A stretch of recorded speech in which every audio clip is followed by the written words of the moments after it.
We still wait to find out if there's going to be a season because hockey plans in place, basketball plans in place. So the draft was going on, and you pop on the TV last night, and all of a sudden Matt Vasgersian was there playing the role of the commissioner of Major League Baseball, announcing all the picks as we went through rounds 2 through 5. You know Matt from MLB Network, Sunday Night Baseball on ESPN, MLB The Show. And Matt, how was it to play the role of commissioner? Mike, it's something I think we've all dreamt of doing.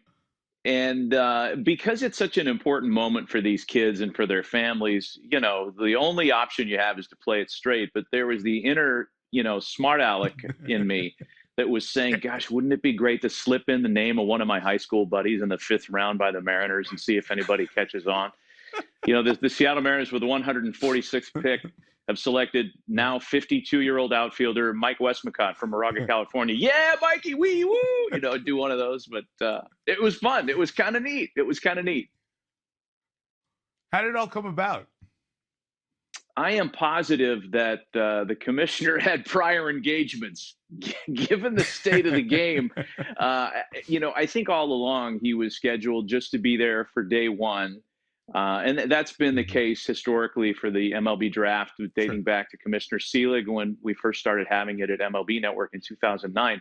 The commissioner's there for day one. You do the first round, and then the second round and subsequent rounds kind of take place in, I don't want to say anonymity, but without the kind of aplomb and fanfare that round one gets. And that's the case for any of the major sports drafts, I think. And again, not to take anything away from it, but I was happy to be there. The unusual part of what happened last night, Mike, was that all these kids had their college and high school seasons truncated by the pandemic. And you're looking at the numbers. So somebody selects a kid out of a high school in Georgia in the 3rd round, and then the numbers pop up on the screen, and it says, 2 starts, 8 innings, and you're thinking, wow, there was so much more meat left on the bone for all these kids. And now we're in this scenario in baseball where there was a 5-round draft. Last year it was 40 rounds. Dating back years and years, it was 65 rounds. So what about those thousands of other players that might have had a shot at getting into a team system that are now home? As of Sunday, they can sign for $20,000. Pretty reasonable price.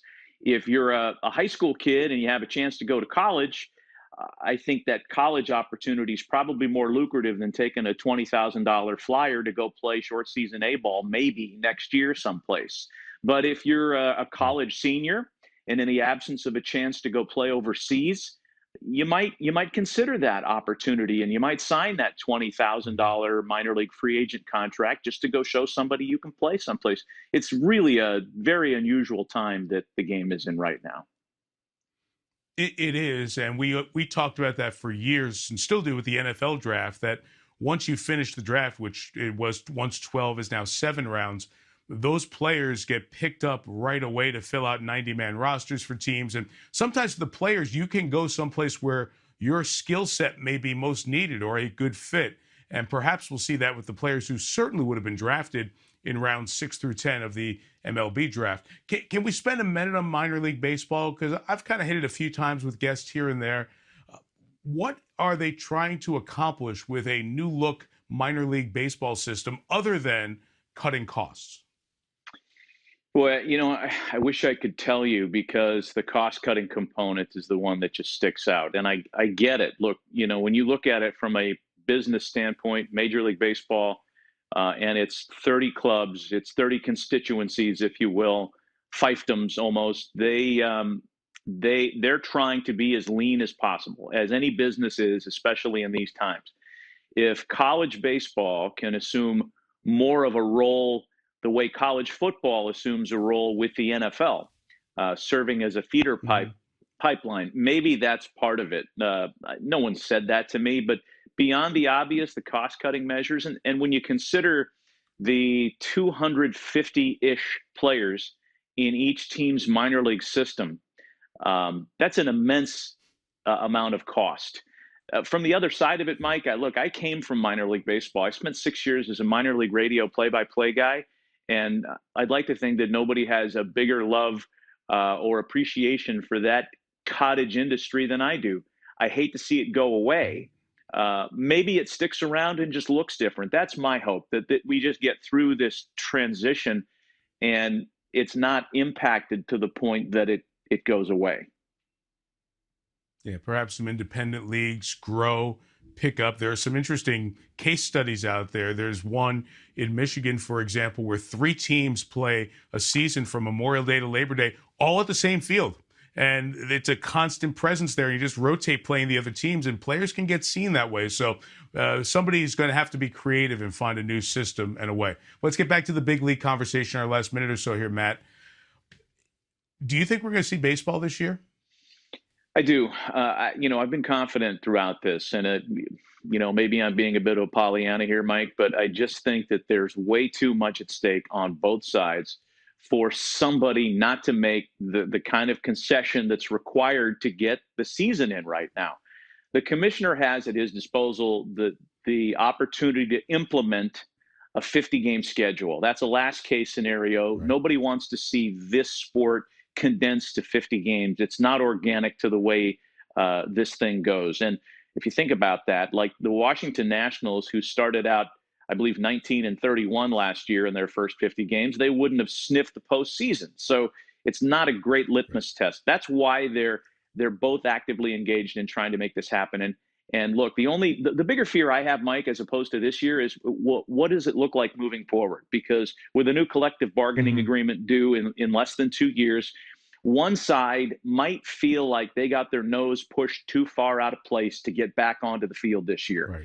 And they'll begin a much bigger discussion, a much larger document shortly thereafter. And with one side angry, that's not a great way to begin that discussion. So I'm worried more long-term than I am for this year. I'm very, very confident they'll play this year.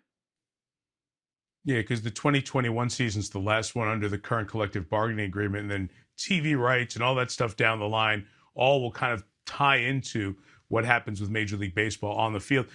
If we do play 50, and the longer we go, Matt, that's becoming more of the only option available. There are still others, but time's ticking here a little bit. If we play 50 and there's no expanded playoffs, do you think that will be seen forever as not just an asterisk, but as a significant asterisk on that season when we look back at baseball history? It sure could. And the risk you run there is in a 50-game season, if certain players decide, look, I'm a year away from a walk season, or I'm entering a walk year. Right. I don't want to play 50 games, make 8 starts, and not really have my act together and have that be on my permanent record as I go into free agency or arbitration or whatever financial mile marker is coming up next in the career of the player. Same thing for a hitter. If you get 100 plate appearances in a short season, a lot of really good hitters have gone 10 for 100. It sounds hard to do, but it happens. Right. And players are aware of that too. So I think that if there's a 50-game season, I would hope that it would come prior to an expanded playoff format, because that would kind of get the bad taste out of your mouth if we get an NHL-style tournament with 16 teams competing, whatever the number might be. That to me is an exciting thing, and I'm holding out hope that actually takes place. And baseball might need to drum that up, because at that time of year, we're going to have basketball and hockey just wrapping up, football season kicking in gear. And if it's been a baseball season that some players may skip, fans may feel the same way about a postseason if it doesn't have some wrinkle to it. A lot to sort, and do it quickly as well. Well, glad you got to at least put on a tie and clean up for one night and do a yeoman's job, a first-class job with all the names, and playing commissioner for a night. So, Matt, thanks for the time. Look forward to hearing you back on TV and when our paths cross here somewhere on the road down the line. You got it, Mike. Good to be with you. Hi, I'm Mike Tirico, and thanks for watching. Make sure to hit subscribe for the latest news and highlights from NBC Sports.